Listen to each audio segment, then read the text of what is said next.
All right, so we got express offers. So now let's get back to the documents. So remember, reel you back in. You got 3 offers when you call for Sobriety or Expire. Cash offer, I just showed you how it works. All the paperwork's in here and what to do, blah, blah, blah. It's all in here right here under documents. All you got to do is it tells you exactly what to send. And here's all the documents right here. 2 documents, 1, 2. These are the only 2 documents you need, right? When you get the express offer. And then, my real estate team, this is what you have access to. Just go in here when you have a listing appointment, just click on ATT seller listing, because y'all know my brain works where I have everything organized. And your first offer is the cash offer. You already know what to do with that. I just showed you.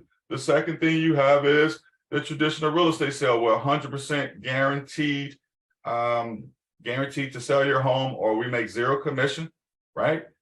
Here, I got all the forms in here for express offers. You don't even have to go to the other database. I got them all ready to go. Click, already PDF'd out, and all you got to do is add a signature. It's all right here.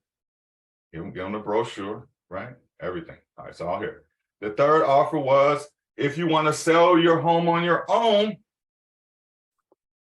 you can get a for sale by owner checklist. Here it is. Boom. You can get this for sale by owner checklist that I made.